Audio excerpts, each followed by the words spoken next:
The old man suddenly turned around while working, and saw a sign he could never forget. He immediately let go of the rope in his hand, and the box plummeted downward. It was about to hit the captain's grandson. The angry captain ordered his men to grab the old man, but the old man blurted out, Never said nothing about dragons. I know this mark.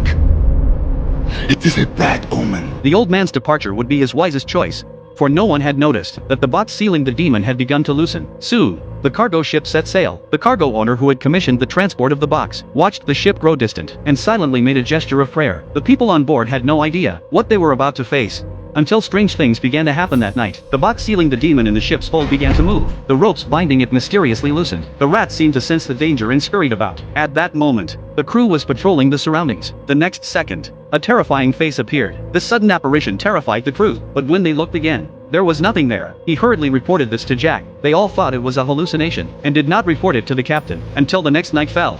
Jack was about to go back to bed to rest, when a crew member suddenly called out to him. The crew member told Jack that something was off about the ship tonight, because there were no rats on the ship at all. Dozens of rats had disappeared overnight. This was highly unusual.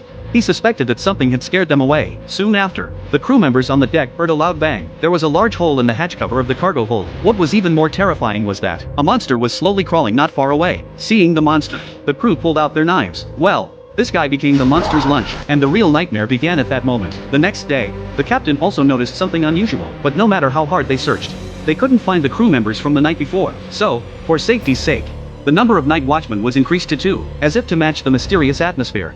A torrential rain began to fall. The crew members, whose vision was obstructed, lit candles. Suddenly, when the crew members looked up, they saw the demon eating. They hurriedly climbed to higher ground, but Dracula would not let such fresh food go to waste. Due to the disappearance of the 2 men on the deck, the ship lost its helmsman. The ship tilted in the wind and waves, awakening the sleeping crew. When they rushed to the deck to steady the ship, the 2 crew members were nowhere to be found. As they searched in vain, Jack suddenly noticed blood dripping onto his companion. Looking up at the source of the blood, they found the crew member unconscious on the sail. They worked together to lower him slowly and discovered that he still had a pulse. The unconscious crew member suddenly struggled violently, so they had to tie him up. No one knew what had happened on the deck last night, but looking at the wounds on the crew member, they all realized that there might be a monster on board.